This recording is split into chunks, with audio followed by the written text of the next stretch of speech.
Assalamualaikum warahmatullahi wabarakatuh. Waalaikumsalam. Selamat pagi Bapak Ibu semua. Semoga sehat selalu dan tetap semangat mengerjakan S3-nya. Perkenalkan, nama saya Talita. Saya mahasiswa S3 Teknik Elektro tahun 2018 dan insya Allah tahun ini akan lulus. Oh, keren. Nah, terus habis itu sesuai titah dari Pak Roni, hari ini kita akan melakukan workshop bedah jurnal, tapi saya lebih suka diskusi kali ya Bapak Ibu. Jadi nanti mungkin Bapak Ibu bisa menambahkan atau bisa sharing pengalaman lain dari yang pengalaman saya.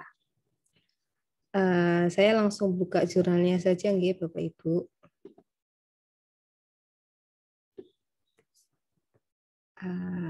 Apakah sampun terlihat? Sudah? Oke, siap Bu Ike. Suara saya keras nggak Bu Ike? Ya, keras. Agak bergema tapi Mbak Talita. Oh, nggih, siap Bu. Jadi saya waktu itu submitnya di NSM Engineering Journal Q1 punyanya Elsevier. Terus habis gitu pertama saya mau cerita bagaimana cara mencari jurnal yang cocok untuk paper kita. Kalau kemarin waktu yang webinar jurnal kemarin, saya sempat menyarankan untuk membuka Journal Finder di Elsevier. Nah, tapi ada baiknya juga Bapak Ibu tanya-tanya ke senior, kakak-kakak kelas, biasanya pada submit di mana, yang bagus gimana, yang nggak ribet dan nunggunya nggak seberapa lama gimana. Terus biasanya promotor atau kopromotor memiliki beberapa list jurnal yang mereka ketahui itu bagus dan dapat dijangkau oleh mahasiswanya. Jadi ada baiknya Bapak Ibu juga diskusi dengan promotor. Kalau boleh jujur, saya submit di INSAM Journal ini juga disuruh oleh promotor saya, oleh Prof. Heri. Di waktu itu Prof. Heri bilang, udah Talita submit di INSAM aja. Gitu. Terus setelah saya cek, ternyata Q1. Pertamanya saya juga nggak pernah ada experience atau apa-apa nulis paper jurnal gini. Jadi kata Pak Roni, ya udah kayak tatak gitu, tulis dulu pertama, apapun hasilnya ya dilihat nanti gitu. Nah, untuk cara pencarian jurnal, Bapak Ibu sudah tahu nggih untuk cara cari jurnalnya, ngecek di Scopusnya, dan macam-macam. Atau perlu saya tampilkan di sini? Perlu, Mbak. Bagaimana Bu Ike baiknya? Oke, saya tunjukkan aja nggih Bu. Oke. Jadi kalau misalnya setelah Bapak Ibu ngecek jurnalnya, bisa cek di Scopus. Mungkin ada beberapa yang udah paham sampai meluka-meluka atau yang baru buka kayak gini. Jadi setelah Bapak Ibu nyari jurnalnya, kita harus cek di Scopus untuk tahu Q1, Q2, Q3, dan Q4-nya. Karena sayang kalau misalnya kita udah nulis jurnal susah-susah, ternyata nggak terindeks Scopus, jadinya nggak bisa buat syarat lulus. Terus ada juga beberapa jurnal yang punya nama sama. Bapak Ibu harus perhatikan itu karena namanya sama tapi satunya misalnya Q1, satunya tidak terindeks. Nah, itu harus benar-benar dicek karena nanti sama jurusan juga akan dicek sampai detail untuk jurnalnya itu sendiri. Nah, untuk di sini kita pencet sources.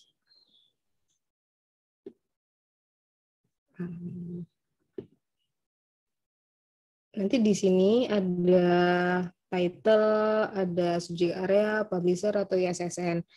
Kalau saya pribadi lebih menyarankan ngecek ISSN-nya aja, karena biasanya satu jurnal hanya punya satu ISSN. Tapi kalau misalnya judul, seperti yang saya bilang tadi, ada berbagai banyak judul yang sama.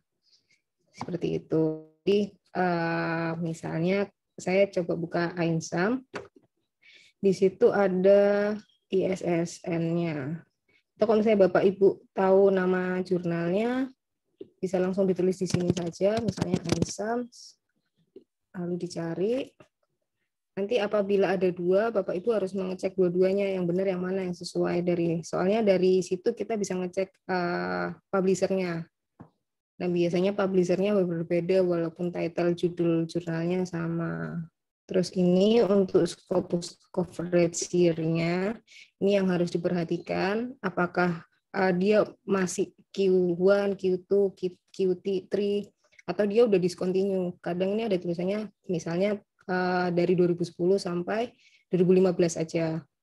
Nah, seperti itu Bapak Ibu. Terus di sini kita lihat set score-nya, trackernya, terus di sini ada biasanya saya lihat di sini untuk tahu Q1, Q2, Q3-nya. Kalau misalnya 75 ke atas biasanya dia Q1.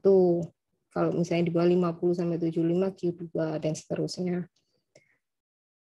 Nah, setelah itu kalau misalnya Bapak Ibu nyoba buka di Elsevier, kalau misalnya papernya condong ke Elsevier, bisa nyoba di find article di sini submit your paper. Nanti di situ Bapak Ibu akan ngecek find jurnal. Ini ada yang kemarin masukin abstrak dan macam-macam di find a matching jurnal atau mencari jurnalnya oleh namanya sendiri. Kayak misalnya Bapak Ibu sudah punya target, oh saya mau masukin jurnal ke INSAMS gitu. Ya udah berarti Bapak Ibu nanti coba cari di sini nama INSAMS. Nanti akan keluar INSAMS-nya sendiri. Terus Bapak Ibu harus cek juga M sama scope dari jurnal tersebut. Apakah sudah benar cocok dengan jurnal dari yang Bapak Ibu tulis seperti itu. Itu kalau di Elsevier. Kalau misalnya di IEEE, biasanya yang jurnal itu ada embel-embelnya transaction. Jadi Bapak Ibu bisa searching mungkin IEEE transaction, jurnal. Nanti di sini ada banyak. Nah, biasanya penilaian Bapak Ibu masuk ke yang mana? Apakah itu masuk ke applied superconductivity atau artificial intelligence seperti itu, atau industrial application dan lain sebagainya. Sini ada banyak dan biasanya kalau yang IEEE itu kebanyakan kalau yang elektros tahu saya bagus-bagus semua Q1 seperti itu. Setelah itu saya kembali ke sini. Jadi setelah Bapak Ibu menentukan jurnal yang dipilih, judul biasanya ditulis terakhir. Nah, Bapak Ibu, judulnya ini harus menarik dan relevan sama jurnal yang dituju. Jangan sampai misalnya jurnalnya tentang superconductivity, tapi nanti judulnya nggak ada hubungannya sama itu. Biasanya karena editor reviewer cuma ngecek cocok nggak judulnya orang ini dengan jurnal saya. Seperti itu. Kalau saya sudah terlalu jauh, biasanya langsung dikat, bilangnya tidak relevan. Padahal belum tentu isinya itu tidak relevan. Kalau katanya tuh judul dan abstrak itu sebagai kunci utama editor untuk mengecek jurnal kita. Dan kalau bisa judulnya jangan terlalu general dan bisa menjelaskan apa yang kita ingin tunjukkan di sini. Dan nilai jualnya apa dari jurnal kita ini itu harus bisa ditunjukkan di judulnya. Kayak misalnya saya di sini menunjukkan bahwa transient stability analysis itu bisa digunakan untuk memperbaiki coordination protection di sistem real application atau industri aplikasi. Setelah itu biasanya judul itu nanti setelah abstrak, isi dan lain sebagainya sudah tahu lebih fokus kemana, jadi baru bisa bikin judul. Setelah itu untuk authorship. Nah, biasanya kalau buat S3, nama pertama adalah nama mahasiswa. Dan corresponding author adalah promotor pertama. Nah, kalau saya ini saya jurnal ini sebagai corresponding author karena waktu itu saya publish ini belum ada rules bahwa promotor harus jadi pembimbing. Tapi jurnal-jurnal saya setelahnya corresponding author-nya adalah promotor. Terus jangan lupa untuk promotor ditanya apakah afiliasinya sudah benar apa belum. Karena kalau misalnya di kasus saya, Prof. Heri, itu memiliki dua afiliasi, electrical engineering sama computer engineering. Jangan sampai Bapak Ibu kayak saya, karena saya electrical engineering, saya nggak masukin computer engineering-nya Prof. Heri, seperti itu. Jadi lebih baik ditanyakan ke promotor apakah sudah benar afiliasinya, karena itu juga untuk memengaruhi kerja dari promotor itu sendiri. Setelah itu tadi kan saya udah pernah bilang kalau lebih baik dicek jurnalnya, masa terbitnya kapan, dia berapa bulan sekali, terus dia prosesnya berapa lama. Karena kok yang dari saya ini tergolong agak lama ya, jadi dari 2018 sampai 2019. Setelah itu keyword. Biasanya keyword itu harus menjelaskan poin-poin penting yang Bapak Ibu jelaskan di jurnal itu sendiri. Jadi harapannya dengan adanya keyword-keyword itu, orang-orang kalau misalnya mau cari, misalnya saya mau cari coordination protection, nanti akan muncul jurnal ini. Kalau misalnya nanti mau cari yang lain, ada lebih gampang untuk dicarinya, seperti itu. Lanjut ke bagian abstrak. Di abstrak ini saya menjelaskan pada bagian dari in order to achieve the optimization of the production process, the continuity is needed. Hal ini saya jelaskan hingga sampai bagian ini. Berikut ini merupakan latar belakang atau apa yang membuat saya menulis jurnal ini. Itu harus di-state di jurnal. Jadi mengapa saya menulis jurnal ini, ada permasalahan apa, seperti itu. Setelah itu kita memberikan solusi kepada orang-orang bahwa ini loh jurnal saya itu propose ini mampu menangani permasalahan-permasalahan yang sudah ada, yang dijelaskan di bagian sini.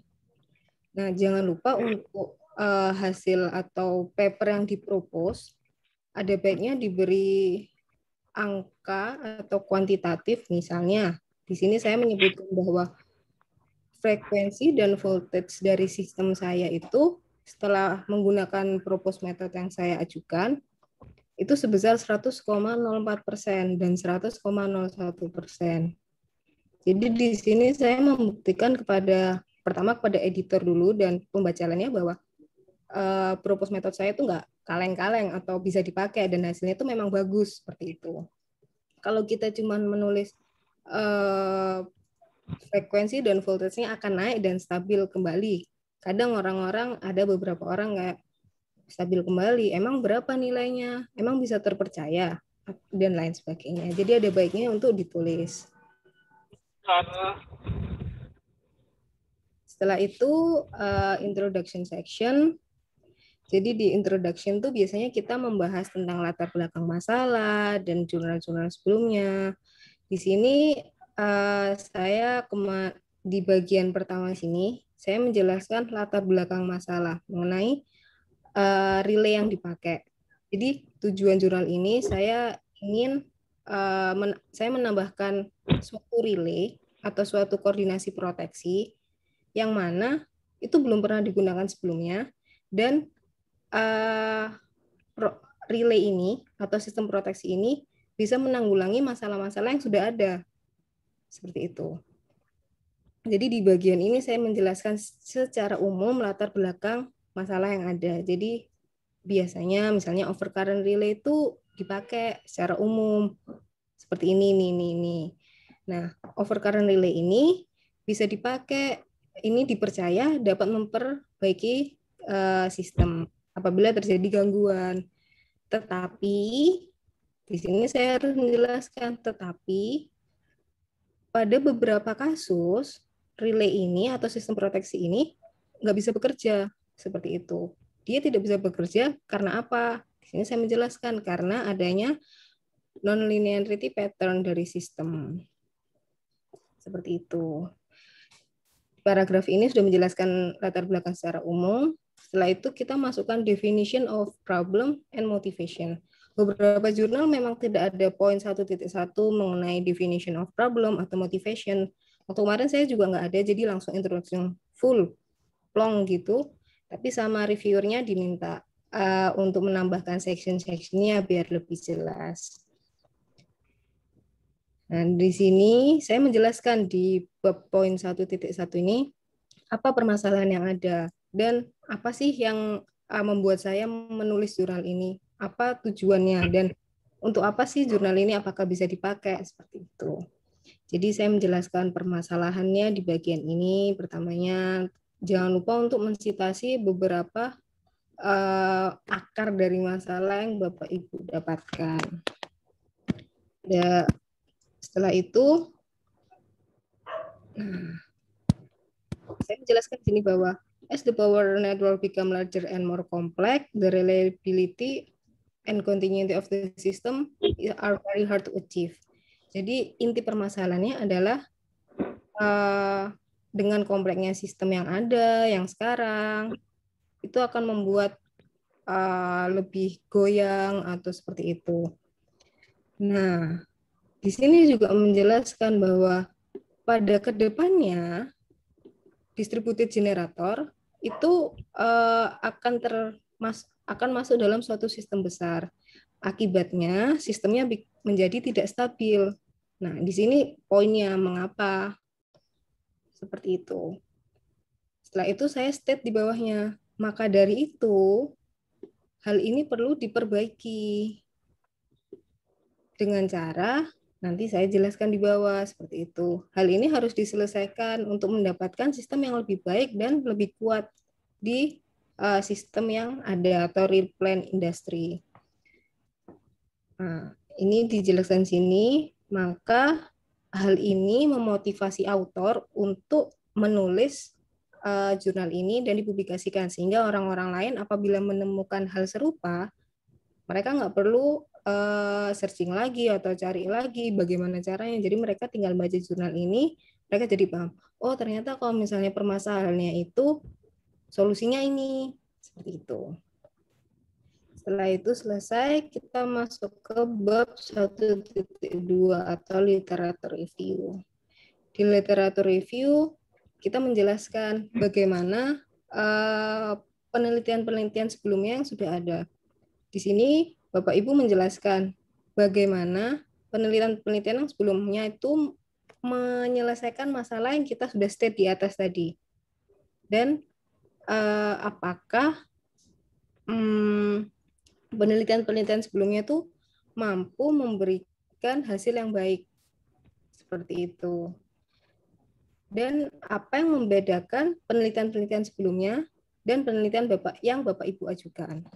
Karena nanti akan kita ketahui juga research gap-nya apa dan kita bisa bilang bahwa jurnal kita ini beda dari yang lain dan jurnal kita mampu memberikan hasil yang lebih baik. Misalnya pada referensi 11 saya ambil di sini, dia tidak mempertimbangkan dynamic power flow dan energy storage pada smart grid. But mereka mempertimbangkan dynamic power flow dan energy storage, tapi mereka tidak mengaplikasikan itu di sistem protection. Jadi kita tidak tahu apakah protection sistemnya itu baik atau buruk, apakah sistem menjadi stabil atau tidak stabil, seperti itu. Untuk referensi atau jurnal-jurnal penelitian sebelumnya, ada baiknya Bapak Ibu mencari yang relevan dengan jurnal Bapak Ibu. Jadi misalnya kalau misalnya Bapak Ibu di bawah itu menjawab suatu problem, jangan problem A, jangan sampai di referensi yang Bapak Ibu ambil di sini itu memunculkan problem B atau memberikan hasil yang lain. Jadi misalnya di sini Bu Ike saya pakai namanya, jadi Bu Ike misalnya di sini mau makan bakso gitu. Terus habis gitu tapi baksonya nggak enak karena besar-besar gitu. Tapi di jurnal ini saya nggak bilang bahwa kenapa yang enak, yang kecil tuh enak, kenapa kok yang besar nggak enak. Tapi di sini saya malah menjelaskan sausnya yang paling enak adalah saus sambal kayak gitu, nggak saus tomat. Seperti itu kan tidak ada kesinambungan antara penelitian yang dulu dan penelitian yang sekarang. Jadi itu perlu diperhatikan. Setelah itu di contribution section, jadi di sini Bapak Ibu harus menjelaskan apa yang Bapak Ibu berikan melalui jurnal ini terhadap penelitian-penelitian yang sudah ada.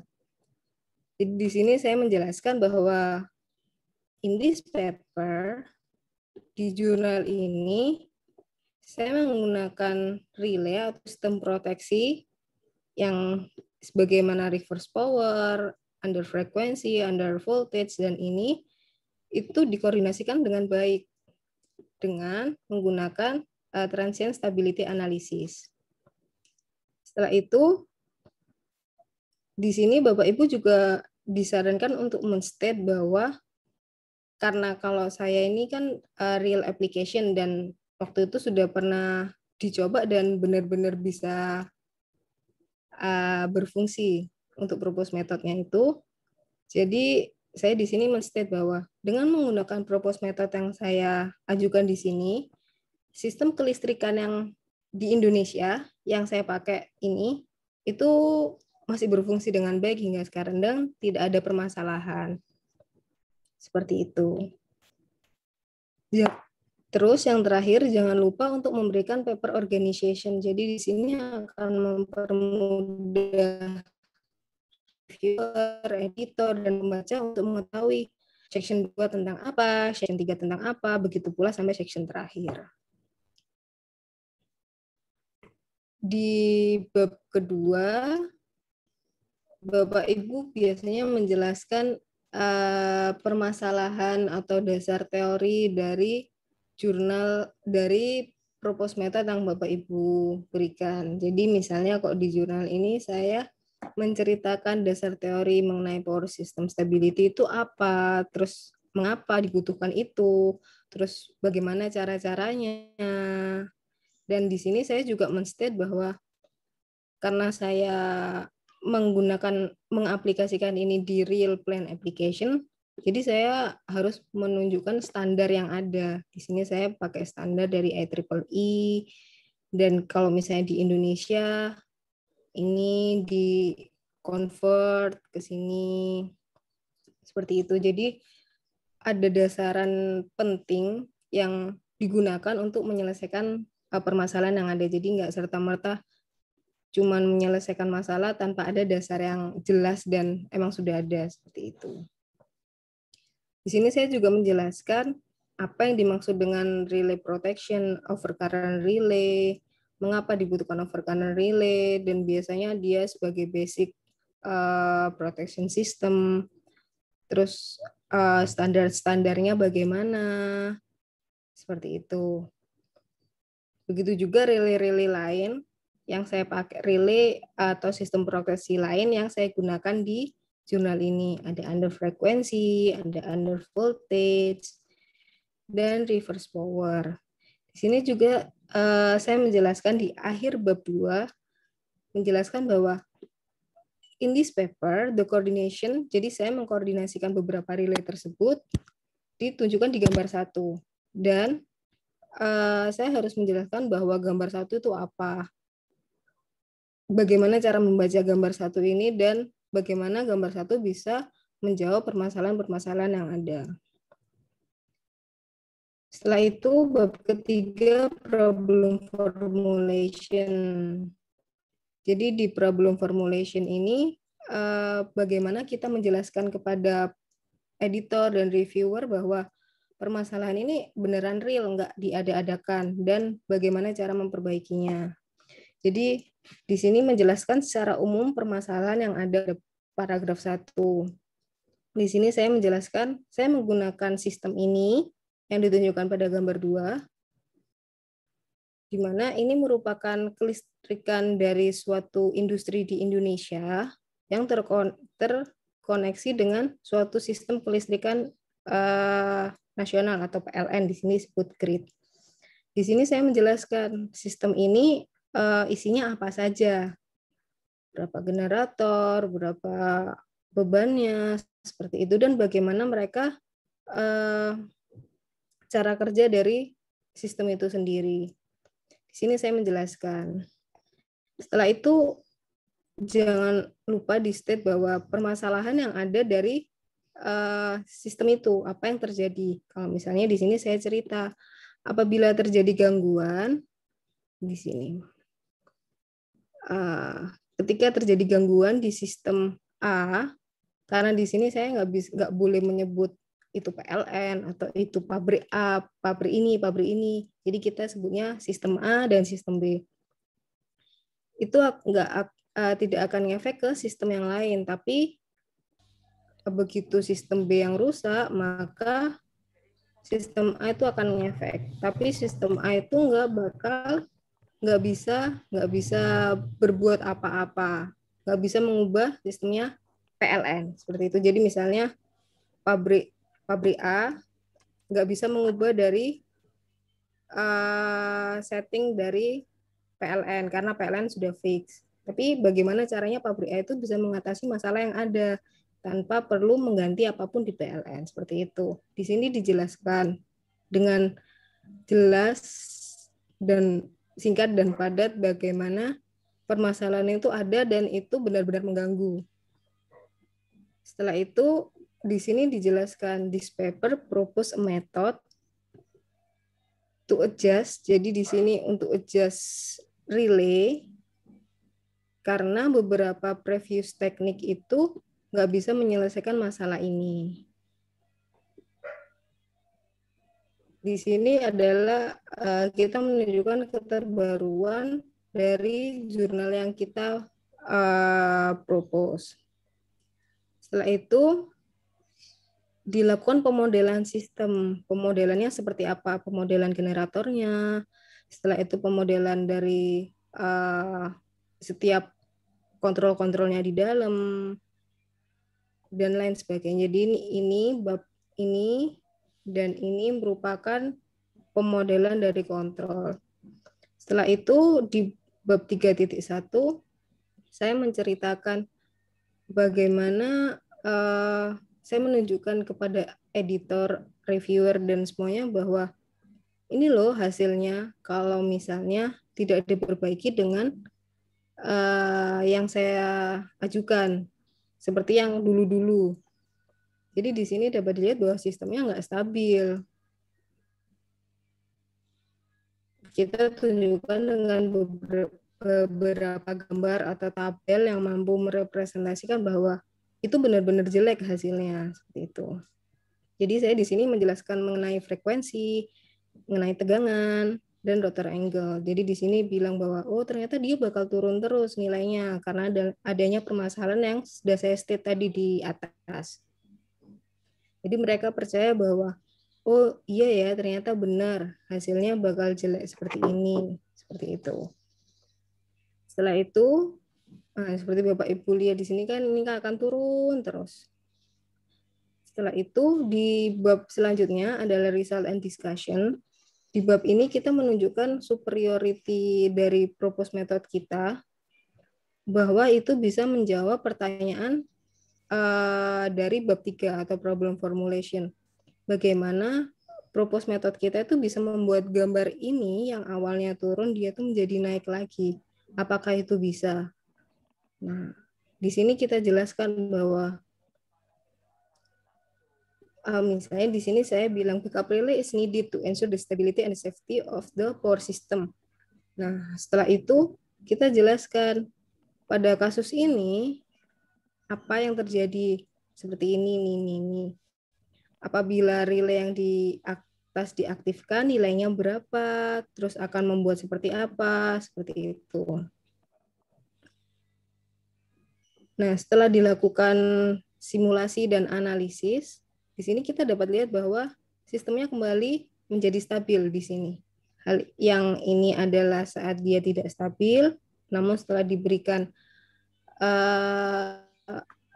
perilaku atau kita mengaplikasikan proposed method kita, dia menjadi lebih baik.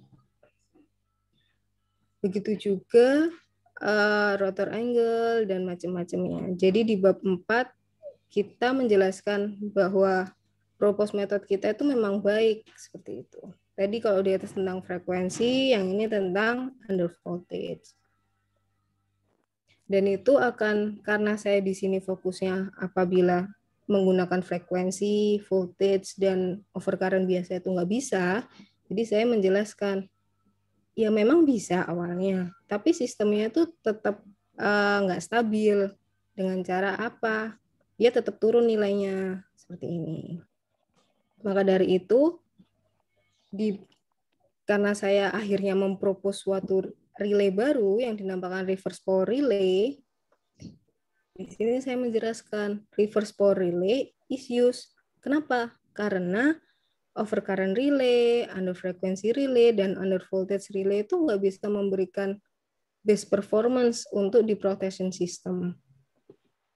Jadi di sini saya bilang ke editor, reviewer, dan pembaca, ini loh propose method saya itu untuk menanggulangi permasalahan-permasalahan yang ada. Jadi sebelumnya memang sudah ada, mereka pakai overcurrent, under frequency, dan under voltage, tapi mereka itu tetap jelek hasilnya. Jadi saya coba pakai reverse power apabila ada permasalahan tersebut, dan hasilnya itu bagaimana. Saya jelaskan di sini bagaimana cara settingnya, bagaimana cara mengaplikasikannya. Dan saya memberikan hasil di akhir paragraf bahwa sistem dengan propose method kita itu memberikan hasil yang lebih baik daripada sebelum-sebelumnya. Dan hal ini ditabulasikan di tabel 1. Dan jangan lupa untuk menjelaskan tabel 1 adalah apa, bagaimana cara membacanya, seperti itu. Dan karena saya tadi berbasis standar, karena yang kalau misalnya di kelistrikan tuh ada beberapa standar yang harus dipenuhi, jadi saya harus menjelaskan bahwa propose method saya ini sudah sesuai dengan standar yang ada dan bisa diaplikasikan dan tidak mempengaruhi hal-hal lain. Seperti itu. Di sini saya menjelaskan bahwa based on the standard mentioned before, ini.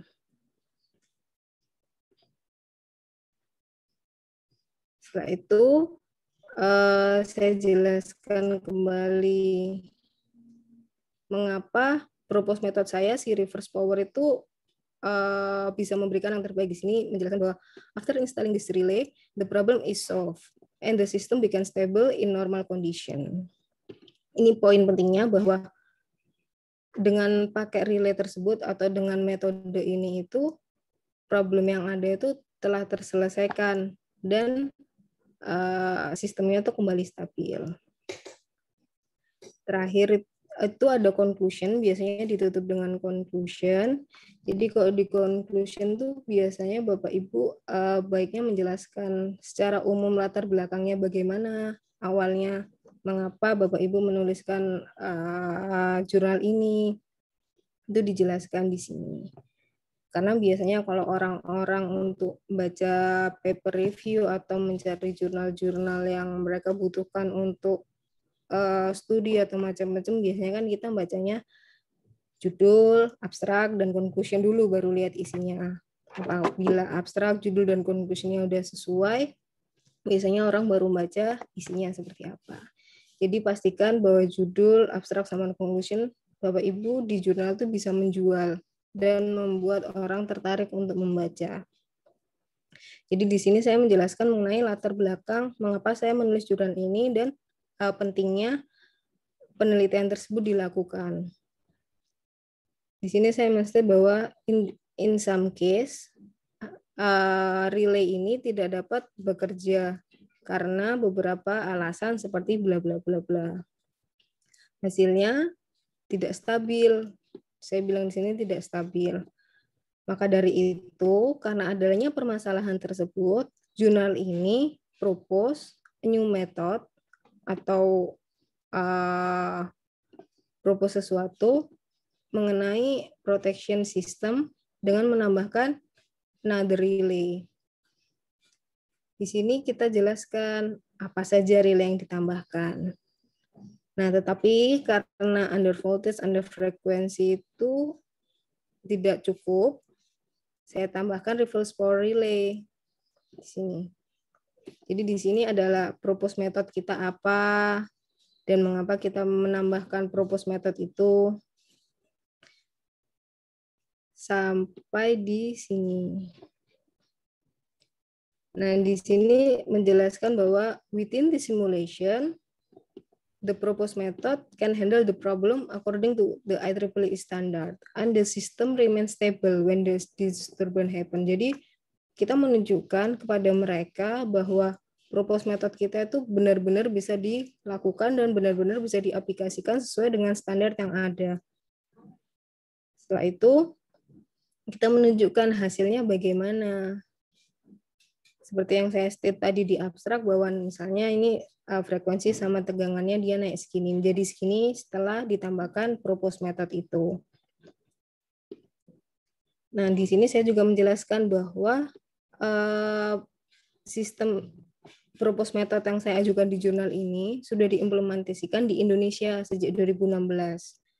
Dan hal ini tetap memiliki performa yang baik hingga sekarang. Di akhir conclusion, ada baiknya Bapak Ibu memberikan what is the next research for this problem. Jadi nggak hanya mentok di sini aja jurnal ini. Jadi kalau misalnya orang lain mau mencari suatu permasalahan atau penelitian baru, diharapkan dengan membaca jurnal Bapak Ibu ini mereka jadi, oh ternyata ada ya penelitian yang bisa dilanjutkan dari jurnal ini. Misalnya di sini saya bilang bahwa proposed method ini berpotensial diimplementasikan di sistem smart grid. Jadi sistemnya itu dapat berfungsi sendiri ketika terjadi gangguan. Jadi dengan baca orang-orang jadi paham, oh berarti kalau gitu saya bisa nih bikin penelitian dengan sistem serupa, tapi bukan generator biasa, tapi kecil-kecil smart grid. Seperti itu. Jadi membuka peluang untuk orang-orang lain melakukan penelitian di line kita. Terus ada acknowledgement. Di acknowledgement biasanya kita menjelaskan mengenai funding dan lain sebagainya di sini. Dan ada jurnal tertentu yang biasanya minta detail kontribusi setiap author. Jadi misalnya di sini saya Talita, kontribusinya apa saja itu di state. Nanti misalnya Prof. Heri di sini kontribusinya apa aja di state. Dan biasanya dari jurnal tuh ditanyain fundingnya dari mana, apakah ada funding atau enggak. Kalau enggak ada ya dibilang ada, tapi kalau misalnya ada baiknya ditulis. Ya untuk tabel sama jurnalnya ada baiknya Bapak Ibu mengecek apakah itu sudah bisa terlihat dengan baik, tabel dan jurnalnya apakah sudah bisa terbaca, dan pastinya nggak buram juga, dan biasanya ada syaratnya harus 600 dpi atau apa itu saya juga lupa. Itu penting untuk diperhatikan, karena kadang kalau misalnya orang lihat gambarnya jelek, ya udah sama mereka udah langsung buat apa orangnya nggak niat kayak gitu. Atau biasanya ada gambar atau tabel yang menggunakan bahasa Indonesia itu kan menunjukkan bahwa kita tidak profesional, tidak sungguh-sungguh untuk menulis jurnal ini, seperti itu. Terus untuk reference ada baiknya Bapak Ibu mengecek reference terbaru yang relevan dengan jurnal Bapak Ibu ini. Jadi misalnya ini publish tahun 2021, ada baiknya 5 tahun terakhir itu ada, dan lebih banyak di 5 tahun terakhir karena menunjukkan jurnal Bapak Ibu mengikuti perkembangan zaman yang ada. Setelah itu untuk menunjang jurnalnya biasanya ini bukan aturan tertulis atau bagaimana, tapi rumor. Ada baiknya mensitasi 1 atau 2 jurnal dari jurnal yang kita tuju. Jadi kalau misalnya di sini saya ini mensitasi Science Engineering Journal juga di sini. Jadi dengan kita mensitasi jurnal tersebut akan naik, tapi jangan terlalu banyak dan jangan terlalu ngetarani kayak gitu. Terus habis itu jurnalnya yang dipilih, kalau misalnya Bapak Ibu submit ke jurnal Q3, cari referensi yang Q3 ke atas, Q3, Q2, atau Q1. Begitu juga kalau misalnya Q2, ambilnya Q2 atau Q1. Jangan karena misalnya Bapak Ibu Q2, tapi nggak nemu referensi jurnal Q1 atau Q2 gitu. Terus Bapak Ibu ngambil jurnal yang tidak terreputasi atau bagaimana. Karena kalau misalnya jurnal tidak bereputasi atau gimana, orang-orang biasanya cuma mikir, apakah ini kredibel jurnalnya untuk disitasi, apakah ini kredibel untuk dilanjutkan atau diambil maknanya seperti itu. Padahal sebenarnya belum tentu yang teradisi jelek atau sebagainya. Setelah itu biasanya ada yang minta author biografi, diberikan foto-foto yang bagus sama informasi yang terbaru. Terus jangan lupa Bapak Ibu yang terakhir apabila sudah selesai dilakukan proofreading apabila Bapak Ibu tidak kurang srek atau kurang gimana dengan tulisan Bapak Ibu sendiri, karena sekarang proofreading kan sudah banyak. Terus habis gitu kalau misalnya Bapak Ibu sudah tatak, oh saya TOEFL-nya udah 600 sekian, udah mentok, ya udah nggak apa-apa kalau misalnya nggak mau di proofreading kan, seperti itu. Karena biasanya ada beberapa bagian tuh yang kayak minta proofreading atau apa atau semacamnya. Tapi untuk proofreading sendiri biasanya tergantung sih, ada yang murah, ada yang agak mahal. Dan biasanya kalau kayak gitu bisa tanya-tanya ke senior atau ke dosen-dosen yang ada, biasanya udah lebih berpengalaman. Kalau misalnya sudah oke, ya nggak apa-apa, nggak usah perlu pakai proofreading. Kalau kemarin saya karena masih awal-awal, masih maba, belum tahu proofreading dan sebagainya, jadi ya udah ditatak aja, dikumpulin dulu, dilihat gimana gitu. Tapi ternyata ada juga yang nggak diterima karena tulisannya jelek, teman-teman kayak gitu. Padahal belum tentu isinya jelek, tapi belum bisa memberikan jalan cerita yang orang-orang pahami. Seperti itu. Kayaknya udah cukup Mbak Rezi secara garis besar ya. Lanjut ke sesi itu ya Mbak ya? Boleh. Oke, baik. Ya. Selamat pagi Bapak Ibu, mohon izin saya Rezi Delvianti. Pada sesi ini saya akan menjadi moderator. Sebelumnya kita ucapkan terima kasih banyak ke Mbak Talita yang sudah membedah jurnalnya secara detail. Nah, seperti kita ketahui, ibaratnya ketika kita submit jurnal itu merupakan medan perangnya mahasiswa S3 gitu. Jadi hidup mati kita ditentukan dengan accepted atau tidaknya gitu. Nah, mungkin dari Bapak dan Ibu jika memiliki pertanyaan bisa menuliskan di kolom chat atau raise hand. Nanti saya akan pandu untuk dijawab oleh Mbak Talita.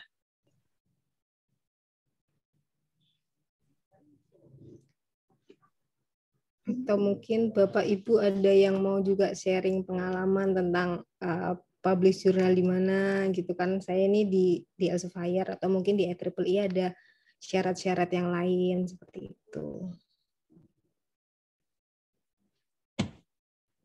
Ya.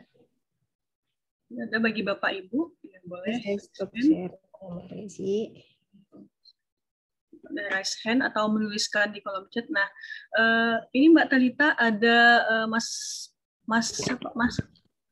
Didit ini Primaditya raise hand. Ya, monggo Mas, silakan. Baik, terima kasih kesempatannya Mbak Rezi. Terima kasih Mbak Talita atas sharingnya, sangat bermanfaat dan sangat menginspirasi bagi kami-kami yang ingin menulis jurnal ya. Saya Didit dari Elektro semester 2 S3. Nah, mungkin yang saya tanyakan ini Mbak Talita. Jadi kadang itu kalau kita ingin menulis itu yang paling sulit itu adalah mencari idenya atau di awal ya cari masalah. Nah kan manggamnya gitu ya. Jadi kita sulit di awal tapi kalau sudah nemu gitu tinggal lancar, tinggal jalan saja. Nah itu ada nggak Mbak ya tips dan triknya gitu untuk mencari ide atau masalah gitu. Kemudian ini untuk jurnal misalkan di Q1 atau Q2, nah itu yang dilihat itu sebenarnya idenya atau kemasannya gitu. Artinya gini. Kadang itu mungkin idenya biasa, tapi kemasannya bagus, akhirnya entah mungkin bisa masuk atau seperti apa gitu. Atau memang idenya harus bagus. Nah itu, mungkin itu. Terima kasih Mbak Rezi. Ya, baik. Terima kasih Mas Didit. Mungkin Mbak Talita bisa langsung jawab. Oke, terima kasih Mbak Rezi dan Mas Didit untuk pertanyaannya. Jadi yang pertama, bagaimana kita bisa mencari suatu masalah itu? Pertama, awal-awal kita harus sering baca jurnal-jurnal terbaru yang ada, terus kita lihat permasalahan-permasalahan yang ada saat ini seperti apa. Kalau misalnya sudah kerja, itu malah bisa lebih gampang Pak untuk tahu permasalahan yang ada di real itu seperti apa. Karena tadi kan jurnal saya juga tentang real application, jadi itu yang benar-benar terjadi di Indonesia dan itu benar-benar urgent harus dilaksanakan. Dan mungkin Bapak Ibu sekalian atau Pak Didit bisa diskusi dengan promotor atau kopromotor atau teman-teman lab.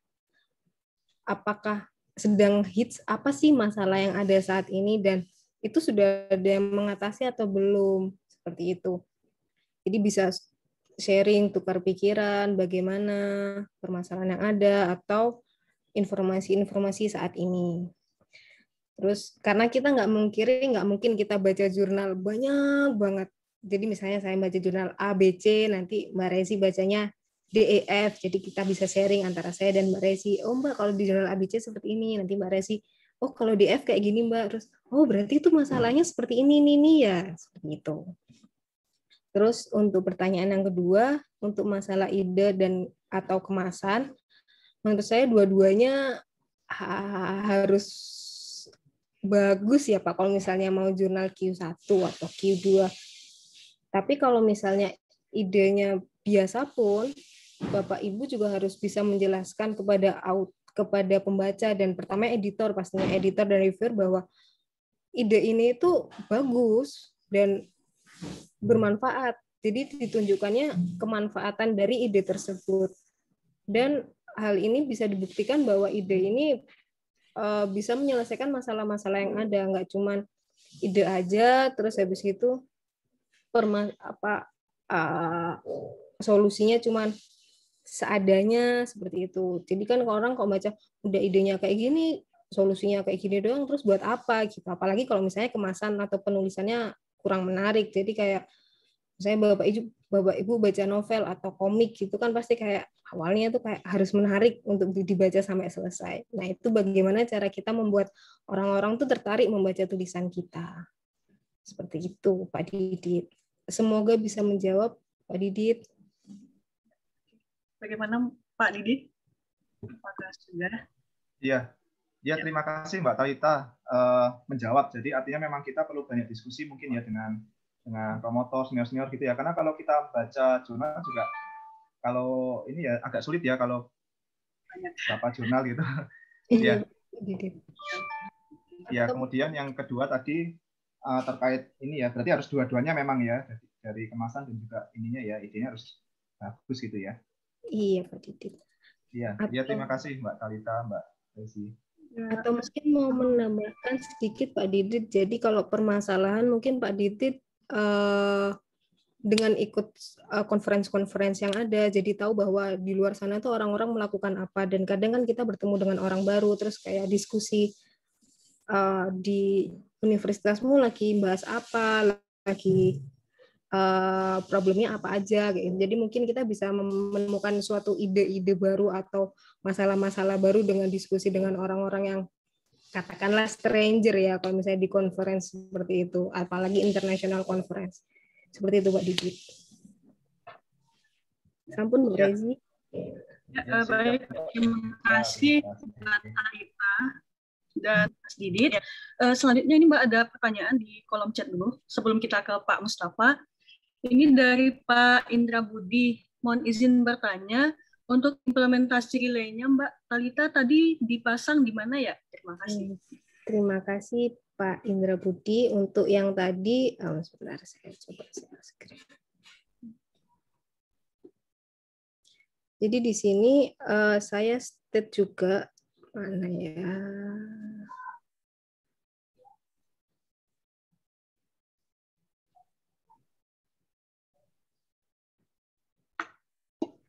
Jadi biasanya untuk peletakan relay itu tergantung dari untuk relay reverse sendiri yang saya ajukan adalah reverse power itu adalah di sini Pak Didit. Pak Indra. Jadi di sini mohon maaf di sini. Jadi apabila PLN-nya terjadi gangguan di sini pabrik ini tidak boleh mensuplai atau mengirimkan daya ke PLN. Buat apa pabrik ini yang sudah punya generator sendiri, yang bisa hidup sendiri, harus mensuplai ke PLN. Itu akan membuat sistemnya mereka jadi goyang. Dan karena PLN sendiri nggak punya suatu relay di sini yang bisa menghentikan si pabrik ini untuk suplai ke mereka, jadi gimana caranya pabrik ini tuh bisa memberhentikan daya apabila mereka mau transfer ke sini. Karena kalau misalnya di PLN-nya goyang, pasti kan sistem yang lain berusaha membantu seperti itu ya Pak ya. Beberapa generator pasti berusaha membantu. Tapi di sini buat apa pabrik itu kok malah bantu ke PLN? Malah harusnya kalau misalnya yang goyang pabriknya, PLN-nya yang bantu. Tapi kenapa kok ini malah bantu PLN? Nanti belum tentu dengan dia bantu PLN itu sistemnya dia menjadi stabil. Kadang karena PLN-nya kurangnya banyak, jadi dia berusaha ngasih semua ke PLN, jadinya malah sistemnya mereka sendiri goyang. Seperti itu, Pak. Apakah menjawab, Pak Indra? Bagaimana Pak Indra Budi? Apakah sudah menjawab? Mohon izin bertanya lagi Mbak Talita. Iya, Pak. Maksud saya, apakah itu benar-benar dipasang di pabrik beneran atau disimulasikan begitu maksud saya? Oh, okay. Jadi pertamanya kita simulasi dulu, Pak. Dengan simulasi hasilnya seperti ini. Nanti setelah simulasi dan analisa macam-macam udah selesai, ini diimplementasikan, Pak. Jadi dia udah diimplementasikan dan apabila sampai sekarang apabila terjadi gangguan di sistem itu, apabila terjadi gangguan di PLN maksud saya, sistem itu nggak akan ngasih daya ke PLN. Dan itu sudah diimplementasikan, Pak, di salah satu industri di Indonesia. Oh, artinya benar-benar di relay itu benar-benar dipasang di suatu pabrik begitu, Mbak ya? Iya, Pak, benar, Pak. Oh, oke, baik. Terima kasih, cukup Mbak Talita, terima kasih. Siap, Pak. Ya, terima kasih Pak Indra Budi dan Mbak Talita. Selanjutnya kita ke Pak Ahmad Musafa. Ya, Pak Ahmad Musafa, silakan Pak. Oke, matur nuwun. Terima kasih Mbak Talita. Tadi di presentasinya Mbak Talita saya melihat terutama di bagian kalau tidak salah bagian 3 gitu ya. Artinya kan kita akan menunjukkan keunggulan klaim yang kita ajukan seperti itu. Dengan cara berarti kan kita harus menunjukkan hasil-hasil sebelumnya.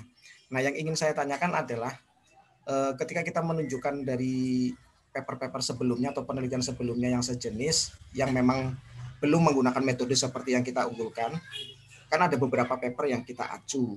Nah, ketika misalkan kita mensimulasikan hasil sebelumnya itu, apakah kita memang harus memodelkan dari semua yang kita acu atau kita formulasikan berdasarkan kondisi yang kita acu terus kita ramu, tapi tanpa dengan propose metode yang kita ajukan atau seperti apa? Kemudian baru nanti kita compare dengan hasil yang model atau formula yang memang kita ajukan seperti itu, Mbak Talita. Terima kasih. Terima kasih Pak Ahmad Musafa. Pada Mbak Talita mungkin monggo Mbak menjawab saja. Terima kasih Pak Musafa untuk pertanyaannya. Jadi kalau dari saya pribadi, ada baiknya Pak Musafa mengimplementasikan untuk metode-metode yang sebelumnya di sistemnya Pak Musafa saat ini. Jadi nanti kita bakal bisa tahu perbandingan sistemnya Pak Musafa dengan menggunakan metode-metode sebelumnya dengan metode yang diajukan dengan Pak Musafa. Dan itu akan terlihat jelas bedanya seperti apa. Apakah metode yang sebelumnya itu lebih baik atau metodenya Pak Musafa. Karena kalau misalnya nanti diimplementasikannya di tempat lain atau di sistem lain, kita agak susah apple to apple-nya seperti itu, Pak. Karena kalau misalnya sistem yang sama kan lebih mudah.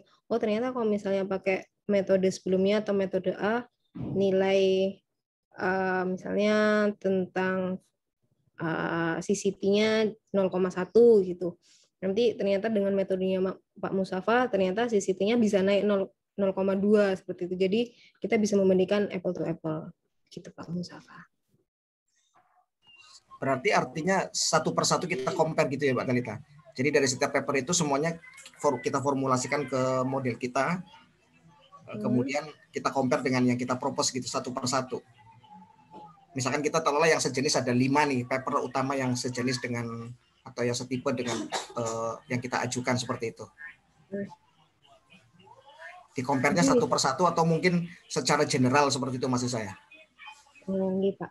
Jadi itu sebenarnya tergantung jurnal dan penulisannya Pak Musafa inginnya seperti apa Pak. Apakah itu memang Bapak ingin memang mengcompare satu-satu setiap misalnya setiap parameter ini dengan metodenya Bapak, atau Bapak ingin secara yang dahulu secara general dan dibandingkan dengan punya Pak Musafa. Jadi sebenarnya itu tergantung Pak Musafa inginnya menunjukkan ke mereka pembaca dan editor dan reviewer itu apa yang dipropose oleh Pak Musafa seperti itu Pak. Oh, jadi paham. Matur nuwun Mbak Talita. Makasih Bu Rezi. Ya, terima kasih Pak Musafa dan Mbak Talita. Mungkin dari Bapak Ibu yang lainnya masih ada pertanyaan, boleh raise hand atau menuliskan di kolom chat.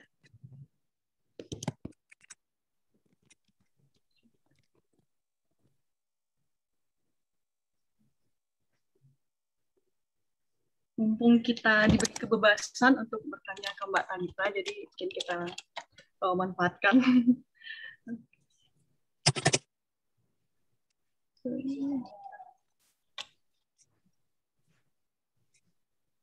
Dari Bu Astrid mungkin?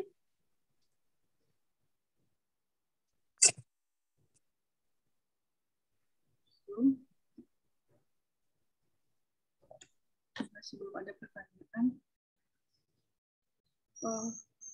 Mungkin Mbak sambil kita menunggu pertanyaan, mungkin saya mau bertanya Mbak itu untuk proses reviewnya kemarin itu berapa kali Mbak?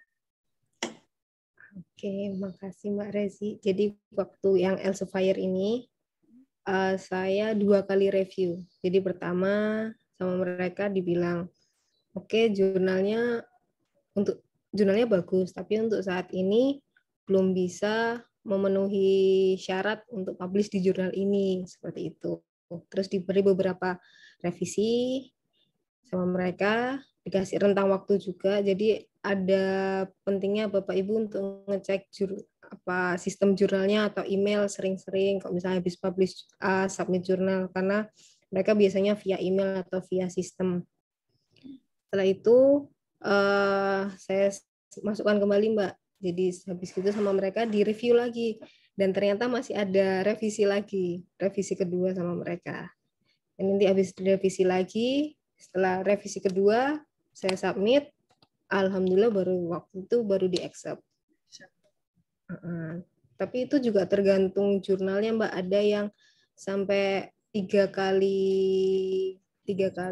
Yang di IEEE kemarin saya sampai 3 kali. Terus ada yang 2 kali juga, itu tergantung jurnalnya dan bagaimana kita meyakinkan editor, reviewer, dan semacamnya bahwa jurnal kita itu layak untuk dipublikasikan di tempat mereka. Mbak Rezi. Baik Mbak, terima kasih Mbak. Tapi kalau saya lihat tadi dari jurnalnya Mbak itu kan setahunan ya Mbak ya? Mungkin dari Mbak ada pesan buat kami-kami ini kan, mungkin kan Mbak Talita bisa dikatakan lulusnya tepat waktu ya Mbak ya. Nah, menurut Mbak waktu yang mungkin maksimalnya kalau kita mau lulus cepat itu hamin berapa sih Mbak kita harus submit gitu supaya bisa tepat waktu gitu kan? Mungkin kalau berdasarkan pengalaman Mbak kan gitu, yang satunya kan yang IEEE itu Mbak. Nah IEEE kan juga lama tuh. Nah itu gimana Mbak? Terima kasih Mbak. Nah, terima kasih Mbak Resi. Jadi biasanya setelah kita sidang proposal dan proposal kita di-accept oleh jurusan, biasanya baru bisa submit jurnal biar jadi syarat lulus dari studi Bapak Ibu semua. Nah, dari situ ada baiknya sebelum proposal itu Bapak Ibu juga udah menyiapkan jurnal-jurnal tentang penelitian yang sedang dilakukan. Jadi nanti apabila ada revisi saat proposal, itu bisa diubah sedikit-sedikit atau ditambahkan. Jadi nggak mulai dari nol kanvas putih, Mbak Rezi. Jadi udah ada basic dasarnya. Karena kalau nulis itu ya untuk mulai itu rasanya gimana gitu kan ya Mbak ya. Harus benar-benar mood, terus harus kayak apa yang harus ditulis. Kadang kita mau nulis itu juga apa yang perlu ditulis, apa ya kira-kira, bagaimana cara nulisnya, terus bagaimana gitu. Jadi pertama kalau saya ya udah tulis dulu, apapun itu kasar jelek nggak apa-apa, nanti sambil dicek lagi apakah sudah benar, nanti kan lama-lama membaik daripada kita langsung nulis banyak terus langsung disubmit kayak gitu, terkesan buru-buru. Nah, kalau jurnalnya itu sendiri biasanya beda-beda Mbak antar jurnal. Jadi ada yang 1 tahun, ada yang cuma 3 bulan, 6 bulan, atau ada 2 tahun. Kalau yang teman saya itu di Elsevier, kakak kelas itu hampir 2 tahun kalau nggak salah di situ. Nah itu juga harus diperhatikan apakah jurnal yang kita tuju itu waktunya nutut enggak kayak gitu. Sebenarnya waktu itu yang di Elsevier saya juga sempat lost sama mereka berapa bulan karena nggak dapat jawaban. Dan waktu itu saya disarankan sama promotor dan teman-teman kakak kelas untuk mengemail menanyakan ke jurnal tersebut posisi jurnal saya bagaimana, apakah accepted atau apakah sudah masuk ke sistem mereka atau belum. Kan sayang kalau misalnya mereka udah review tapi terus kita tarik, kita withdraw. Padahal anggaplah tinggal berapa minggu lagi mereka ngasih jawaban kayak gitu. Jadi kita baiknya nanya ke mereka tapi dengan bahasa yang sopan, jurnal kita udah sampai mana sekarang. Kalau misalnya dia nggak menjawab atau apa, ya silakan Bapak Ibu mau withdraw atau gimana itu silakan. Tapi kita nggak boleh untuk misalnya kita udah submit ke suatu jurnal, tapi jurnal yang sama kita submit di tempat lain. Itu menyalahi kode etik dari publikasi jurnal. Kayak gitu Mbak Resi. Terus, bentar Mbak Resi. Terus Mbak Resi, jangan cuma terpaku sama kalau misalnya kita udah submit, jangan harap, wah itu pasti accepted nih. Udah nggak mau nulis lagi, kayak gitu. Jadi, tetap di submit, malah harus tetap nulis lagi. Jadi kalau kasarannya kita masih punya spare beberapa jurnal lagi gitu Mbak. Jadi misalnya yang pertama kita di reject, kita udah punya jurnal lain yang udah siap dimasukkan ke tempat lain. Jadi nanti tetap ada beberapa backup plan. Jadi kalau misalnya saya kemarin itu, saya sampai bikin 3 jurnal Mbak, untuk jaga-jaga biar bisa lulus. Jadi udah disubmit, terus habis gitu jangan berhenti nulis meskipun udah disubmit. Tetap bikin yang lain sambil disubmit lagi. Kalau 2 kurang sih Mbak, takutnya nanti salah satu ada nganu mepet-mepet baru pengumuman ternyata reject kan sedih juga. Jadi ya tetap bikin lagi terus nanti tinggal disubmit lagi di tempat lain. Kayak gitu. Ada backupnya ya Mbak ya. Iya, jadi kemarin itu yang saya tuh baru publish itu 2021 awal, yang satu 2020 akhir juga, yang IEEE 2020. Terus ada lagi jurnal satunya yang AI itu 2021 Februari kalau nggak salah Mbak. Jadi benar-benar harus benar-benar dicoba kayak gitu Mbak Resi. Oke baik ya.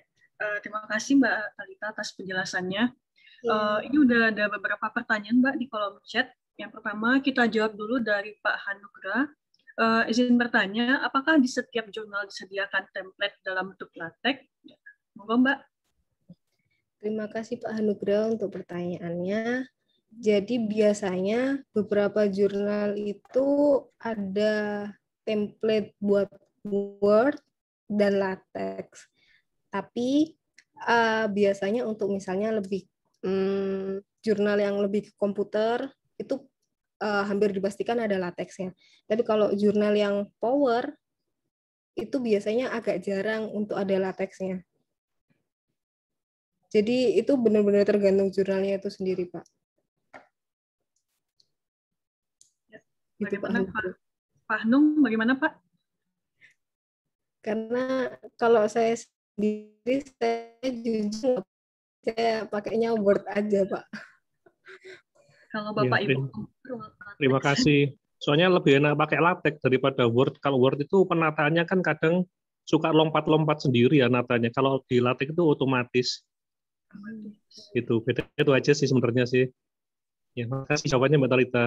Ya, siap, Pak. Nanti berarti saya harus belajar latex ya, Pak ya? Biar Nggak harusnya begitu, Pak. Iya, Pak. Siap, Pak. Terima kasih, Pak Anugrah. Terima kasih Mbak Talita dan Pak Anung. Selanjutnya kita masuk ke pertanyaan dari Bu Astrid, Mbak.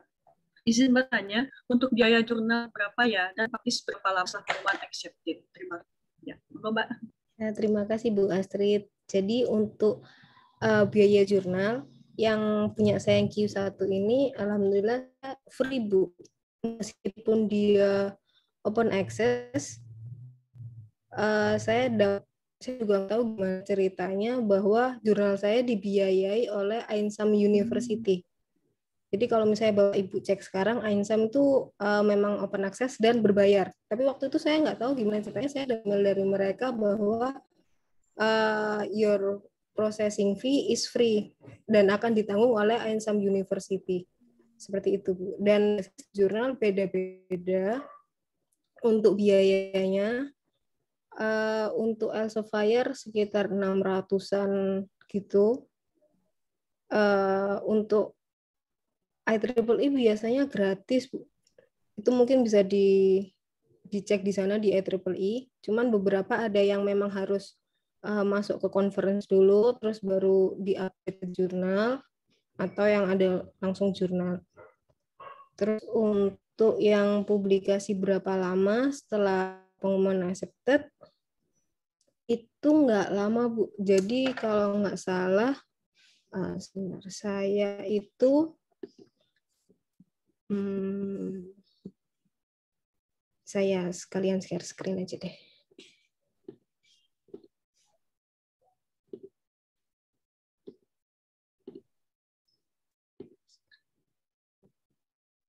Nah, di sini accepted-nya tanggal 27 Juni 2019. Nanti setelah itu, setelah accepted, kita biasanya diminta untuk tanda tangan bahwa kalau jurnal ini sudah menjadi haknya mereka, jadi under mereka. Setelah itu beberapa administrasi lainnya untuk bahwa oke, afiliasi sudah benar, jurnal sudah benar, nama semua sudah benar, tidak ada perbaikan lagi. Setelah itu baru dibuat publish online tahun 2019. Nanti ini biasanya publish online itu apa ya kalau bilang early access. Jadi mungkin masih belum sebagus yang ini, tapi sudah bisa dibaca dan sudah bisa disitasi oleh orang-orang. Nanti setelah berapa bulan ke depan, nanti sama mereka akan diupdate untuk format yang paling baru dan udah paling bagus. Seperti itu, Bu Astrid. Bagaimana Bu Astrid? Apakah sudah menjawab? Ya, sudah. Terima kasih Mbak Talita. Sukses selalu. Amin. Siap, Bu Astrid. Sukses. Mbak Talita, ini ada pertanyaan satu lagi nih Mbak, dari Pak M. Zaki Zaim Muhtadi. Izin bertanya, untuk memilih jurnal dan mengurutkan biaya publish jurnal yang sesuai topik dan waktu tunggu, apakah ada websitenya? Ya, terima kasih. Ya, Mbak. Terima kasih Pak Zaki. Jadi kalau untuk websitenya saya kurang tahu Pak, mohon maaf sebenarnya kurang tahu. Tapi biasanya setahu saya itu Dikti mengeluarkan list jurnal-jurnal yang terakreditasi yang mereka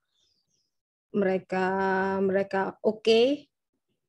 Itu ada mereka ngasih beberapa list, tapi biasanya nggak ada biaya publikasinya atau dan semacamnya seperti itu Pak. Tapi biasanya kalau saya ngakalinnya sih untuk jurnal-jurnal gini agar lebih gampang ya Pak ya. Jadi nanya ke senior atau gimana. Biasanya pada publish di mana, terus gimana di sana, apakah susah, gampang, atau ribet atau gimana. Jadi kita kasarannya lebih tahu medan yang ada di depan. Seperti itu Pak. Tapi kalau misalnya Bapak juga pengen mencari jurnal lain yang baru-baru atau yang kayak gimana yang beda dari kakak-kakak kelas atau gimana, bisa dicari di webnya Elsevier, dibuka satu-satu jurnalnya ini harganya berapa, waktu tunggunya berapa. Biasanya sama mereka di state memang waktu tunggunya berapa. Cuman ini saran saya pribadi, meskipun di website jurnal itu ditulis waktu tunggunya berapa, jangan benar-benar berpatokan bahwa itu fix. Jadi misalnya karena lain dan suatu hal di jurnal itu lagi penuh, lagi banyak, itu bisa lebih molor untuk reviewnya, pengumumannya, dan segala macamnya. Itu bakal membutuhkan waktu lebih lama. Jadi jangan karena ditulis di situ 2 minggu. 2 minggu kok nggak ada anu-anu kayak gitu. Jadi ya harus benar-benar sabar sih Pak sebenarnya untuk jurnal itu. Gitu Pak Zaki. Mohon maaf nih Pak, saya kurang tahu websitenya. Mungkin Bapak yang lain atau Mbak Rezi tahu website. Kurang tahu juga sih Mbak untuk websitenya. Tapi gini Mbak, saya pernah lihat itu di Journal Finder gitu kan Mbak. Ada kan nama jurnalnya, ada harganya, ada waktu tunggunya. Tapi kalau dilihat waktu tunggunya kok ya 2 minggu gitu ya Mbak ya, kok cepat sekali. Nah itu apakah yang berbayar apa enggak gitu Mbak? Kadang saya coba klik yang open access apa enggak itu gitu. Tapi itu benar apa enggak? Gitu sih Mbak. Kok cepat gitu. Biasanya memang mereka nulisnya 2 minggu atau 1 bulan atau 3 bulan. Cuman kalau yang kayak punya saya kemarin juga nggak nunggu sampai, nggak tulisannya mereka nggak 6 bulan, nggak 1 tahun gitu Mbak. Berapa minggu aja gitu. Tapi ya kenyataannya ternyata mereka molor sampai berapa bulan kayak gitu. Dan kemarin waktu kemarin tuh udah kayak oke, nothing tulus lah di jurnal ini gitu. Terus ternyata tiba-tiba dapat email gitu. Terus gitu Mbak Resi. Mungkin bagi Bapak Ibu masih ada pertanyaan? Dari Pak Zaki tadi gimana Pak? Apakah sudah menjawab? Ya cukup Mbak. Nih saya menanyakan seperti itu karena saat ini kan pandemi, kita untuk komunikasi dengan senior waktunya nggak sebebas dulu gitu. Tapi ya sudah banyak masukan yang saya terima. Terima kasih. Ya, sama-sama Pak. Oke. Bagi Bapak Ibu yang masih memiliki pertanyaan, raise-hand boleh, menuliskan di kolom chat juga boleh. Nah, sambil menunggu, mungkin saya ingin bertanya lagi, Mbak. Apa namanya, Mbak kan ada 2 jurnal ya, Mbak ya, IEEE sama yang di Elsevier itu. Nah, menurut Mbak itu yang susah mana sih, Mbak, IEEE apa Elsevier gitu, Mbak? Ya, terima kasih, Mbak. Terima kasih Mbak Resi. Gimana ya Mbak? Kalau saya bilang gampang, gimana ya Mbak ya? Nanti bohong Mbak, tapi ya gampang-gampang susah lah Mbak. Jadi kalau kita lihat kalau misalnya Q1 itu pertanyaannya kira-kira ya seputar itu aja kayak gitu. Ya dan saya dapat saran dari promotor saya, setelah kamu submit jurnal, kamu baca lagi, kamu cek kira-kira yang bakal ditanyain sama reviewer itu apa. Dan kamu siapkan jawaban itu mulai sekarang. Kamu cari tahu kayak gimananya. Dan nanti jadi kalau misalnya dibalas sama reviewer, biasanya kan cuma dikasih waktu 2 minggu itu Mbak. 2 minggu itu mentok biasanya. Nah, jadi waktu itu kita nggak benar-benar kelabakan macam-macam, apalagi kalau misalnya kita ada kuliah atau ada urusan atau misalnya waktu lagi conference di luar negeri, jadi udah menyiapkan jawaban sebelumnya. Tapi untuk susah enggaknya ya susah-susah gampang sih Mbak. Jadi semuanya sama-sama sih Mbak antara yang IEEE sama Elsevier itu. Jangan-jangan malah reviewernya sama Mbak. Sama iya Mbak. Iya. Gitu, Mbak. Soalnya itu sih Mbak, saya lihat di Power itu yang ke IEEE itu sedikit Mbak, kecuali yang itu Prof Gam gitu kan. Jadi saya mikir ini orang Power kok jarang ke IEEE, ya kok susah sekali gitu. Jadinya saya juga takut gitu Mbak, takut juga ke IEEE gitu. Jadi kalau yang kemarin IEEE itu aku sampai 3 kali review Mbak Rezi. Dan emang lebih tajam sih pertanyaannya. Mereka itu lebih ke kenapa kok teorimu kayak gini? Kenapa kok hasilmu bisa kayak gini? Kenapa kok kamu pilih kayak gini? Kenapa nggak dibandingin sama yang lain? Kenapa lebih ke apa ya Mbak? Lebih ke materinya. Materinya benar-benar mereka kayak paham banget kayak gitu Mbak. Karena mereka juga menjaga kualitas juga kan kalau di IEEE itu jurnalnya. Baik Mbak atas jawabannya. Ini dari tadi kayaknya saya banyak nanya deh Mbak. Mungkin Bapak Ibu yang lainnya ada pertanyaan. Kalau nggak ada yang tanya, saya boleh tanya Mbak Rezi. Ya, boleh Bu Ike, silakan Bu. Terima kasih Mbak Thalita sharingnya. Wah, ini saya sering ketemu Mbak Thalita. Saya benar-benar luar biasa ini ya. Mbak Thalita kemarin tadi waktu Mbak Thalita menyampaikan ini ya introduction itu kan hal paling penting ya kalau introduction tuh, karena memang apa namanya kayak urgentnya ya Mbak Thalita kalau introduction tuh. Jadi saya tadi sempat menyimak kalau introduction tuh kan kenapa atau alasan kenapa jurnal ini ditulis. Nah, di introduction-nya Mbak Thalita tadi juga ada solusinya gitu. Saya dulu berpikir tuh kalau solusi tuh saya taruh di conclusion Mbak Thalita. Baru tahu ini saya kalau juga di ini ya, ini benar-benar bermanfaat acara ini. Jadi saya jadi tahu juga gitu. Mohon penjelasannya Mbak Thalita, mungkin share sama itu tadi yang apa namanya papernya Mbak Thalita itu tadi. Oke, siap. Terima kasih Bu Ike. Ya, monggo Mbak Thalita. Terima kasih Bu Ike untuk pertanyaannya. Jadi untuk yang di introduction sendiri biasanya kita spoiler sedikit tentang hasilnya itu seperti apa. Biasanya itu di akhir paragraf terakhir kita spoiler ya. Spoiler sedikit bahwa hasil yang kita dapatkan adalah sebagai ini, seperti itu.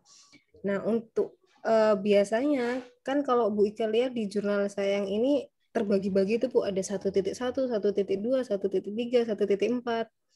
Nah, itu biasanya ada jurnal lain, biasanya cuman introduction cuman satu aja, introduction aja, nggak perlu dibagi perbagian gitu. Kemarin saya pertamanya kayak gitu, tapi reviewer mintanya untuk dibagi-bagi untuk agar mereka mungkin bacanya biar lebih jelas, baru saya bagi-bagi seperti itu Bu. Terus untuk introduction setelah judul, abstrak, dan conclusion kita harus menjual, orang akan membaca introduction kita. Jadi introduction kita itu harus mampu meyakinkan orang-orang bahwa penelitian kita ini relevan dengan penelitian-penelitian yang sudah ada. Jadi kita nggak ngawur mulai dari awal, dan penelitian kita ini bisa bermanfaat dan bisa digunakan untuk diaplikasikan di dunia nyata, di kehidupan kita itu Bu. Biasanya kalau introduction orang-orang itu kan kadang cuma sedikit aja atau 1 paragraf, 2 paragraf gitu. Itu baiknya lebih dielaborate atau lebih dikembangkan, menceritakan kalau bisa detail, diceritakan secara detail bagaimana permasalahan yang ada, mengapa kita harus menyelesaikan masalah itu, emang apa akibatnya permasalahan itu. Terus metode kita itu apa, kayak gimana itu di akhir-akhir. Terus jangan lupa di terakhir biasanya juga dikasih apa tadi namanya, organization paper-nya. Jadi misalnya section 1.1 membahas apa, 2 membahas apa, 3 membahas apa. Jadi nanti kalau orang mau baca itu langsung kayak, oh ternyata saya mau langsung ke konklusinya aja, konklusinya di nomor berapa, kayak gitu. Seperti itu, Bu. Biasanya memang introduction tuh harus benar-benar dielaborate untuk meyakinkan pembaca bahwa propose method kita itu memang bagus, seperti itu, Bu. Ika. Berarti ya Mbak Talita, kalau boleh saya ini karena saya juga belajar, berarti alasan dulu kenapa ngambil topik itu, kemudian dilanjutkan mengapa, alasannya dimasukkan di situ nggih Mbak Talita. Terus kemudian terakhir di akhir-akhir tuh baru solusi this paper bla bla bla gitu nggih. Iya, terus kalau bisa sambil menyinggung penelitian-penelitian sebelumnya yang relevan itu tadi, Bu, yang makan bakso tadi itu, Bu. Oh, itu juga di introduction. Ya. Itu biasanya setelah apa Mbak Talita? Setelah alasan itu ya tadi ya, mengapa ini ya? Setelah di alinea yang pertama biasanya ya? Iya, setelah alinea pertama kita jelaskan permasalahan dulu kayak gimana, terus kita cerita sebenarnya sudah ada nih yang menyelesaikan masalah itu. Tapi ternyata yang menyelesaikan itu kurang. Mereka tidak misalnya mereka tidak memperhatikan mengenai A, padahal A ini penting gitu. Jadi Ibu nanti pastikan di paper Ibu membahas tentang pentingnya A itu apa. Jadi kita mencari drawback dari penelitian yang sebelumnya dan kita mempropos bahwa metode kita itu memperbaiki drawback itu. Jadi jelas kenapa metode itu ada dan kenapa harus dipakai. Seperti itu, Bu. Itu berarti ditunjang sama paper juga ya Mbak Talita ya? Iya, Bu. Jadi kalau punya saya ini Mbak Talita ya, kan punya saya ini berbeda jauh sama Mbak Talita. Kalau saya ini kan di paper penunjangnya itu nggak ada Mbak Talita. Ya saya kan mikroekspresi. Mikroekspresi ini untuk deteksi kinship tuh saya belum ada yang melakukan kayak gitu. Ini kira-kira kalau menurut Mbak Talita itu seperti apa Mbak Talita? Kan belum ada, harus kan kalau misalkan baru gitu kan butuh effort yang cukup besar. Saya kemarin juga berdiskusi sama Pak Roni, itu effortmu besar nih kalau misalkan apa namanya sesuatu yang kan harus sendiri, data publiknya belum ada kayak gitu untuk yang mikroekspresi untuk kasus saya ini Mbak Talita. Seperti apa itu Mbak Talita? Jadi mungkin bisa berusaha diakalin nyari penelitian sebelumnya yang mungkin ada hubungannya sedikit-sedikit atau bagaimana Bu, misalnya mikroekspresi saya kurang paham sih Bu sebenarnya. Jadi penelitian sebelumnya misalnya menggunakan metode apa, metode A misalnya. Metode A itu kekurangannya apa? Apakah dengan metodenya Bu Ika itu bisa menanggulangi drawback-nya metode A? Seperti itu Bu. Enggak, maksudnya saya yang mikroekspresi ini belum ada yang melakukan. Kalau yang ekspresi makro itu banyak. Yang untuk yang mikro ini kan arahan dari Prof. Heri, makro gitu, mikroekspresi. Jadi ini saya belum menemukan paper yang menunjukkan bahwa mikroekspresi, kalau makro banyak gitu loh. Belum. Nah, itu maksud saya. Mungkin bisa gini Bu. Jadi misalnya Ibu cerita dengan makro ekspresi itu bisa didapatkan kayak gini. Tetapi makro ekspresi itu tidak bisa menjelaskan apa yang bisa dijelaskan oleh mikro ekspresi. Bisa seperti itu nggak Bu? Berbeda mikro sama makro karena ya ini masih dalam tahap penyelesaian nih, masih tapi pusing Mbak Talita. Nanti mau koordinasi sama promotor sama co-promotor. Itu sih saya sebenarnya jadi belum, ternyata waktu saya di tengah-tengah nulis ini, ternyata saya waktu cari paper tidak ada yang mikroekspresi, semuanya makro kayak gitu. Jadi untuk menyatakan bahwa mau ngutip itu loh Mbak Talita, maksud saya seperti itu. Untuk saya masukkan ke introduction gitu loh. Tapi emang belas nggak ada Bu yang mikroekspresi itu Bu? Iya, untuk yang kinship, untuk mendeteksi apa namanya kekerabatan tadi tidak ada untuk yang kinship. Jadi saya itu ceritanya ingin mendeteksi kekerabatan pakai mikroekspresi kayak gitu, mikroekspresi wajah. Nah itu belum ada. Jadi saya mau ngutip itu, mau saya masukkan ke introduction, mau saya tajamkan di introduction, nah itu belum ada gitu loh. Kan kalau misalkan saya nulis berdasar ini kan tadi kan Mbak Talita alasan terus mengapa ditunjang sama apa namanya paper tadi ya, alasan yang dikaitan kayak makan bakso tadi itu. Nah itu saya nggak ada itu. Itu kayak mungkin harus dipikirkan lagi ya. Itu solusi ya Mbak Talita ya, terakhir tuh sedikit ya Mbak Teta harusnya. Dikasih solusi sedikit. Iya. Saya pikir kalau solusi itu ditaruh di conclusion, jadi saya baru tahu ini ternyata ditaruh di introduction sedikit mungkin ya Mbak Talita ya. Nanti kalau di introduction-nya nggak usah dikasih angka Bu mungkin, karena kan kita belum simulasi, belum. Betul. Oh nggak usah, berarti ya itu yang lengkapnya di conclusion itu tadi ya. Iya, di conclusion baru ada hasilnya berapa kayak gitu. Jadi di introduction cuma bilang hasil propose method kita mampu menghasilkan hasil yang bagus kayak gitu. Oh iya. Sangat bermanfaat Mbak Talita. Karena introduction nih kayaknya yang urgent ya, kayak yang menentukan, kayak yang salah satu penentu ya diterima atau tidak diterimanya. Saya kemarin juga Mbak Talita. Ya. Siap Bu. Terima kasih Mbak Talita, Bu Ike.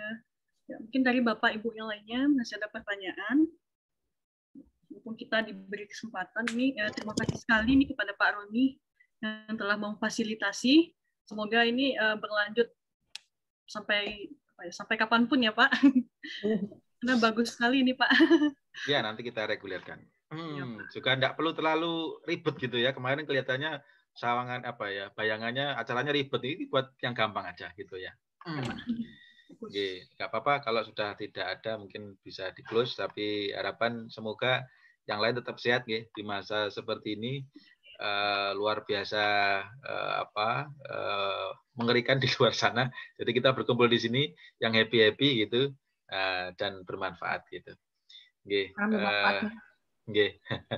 Ya mungkin atau sudah ada, tidak ada. Kalau tidak ada kita tutup boleh.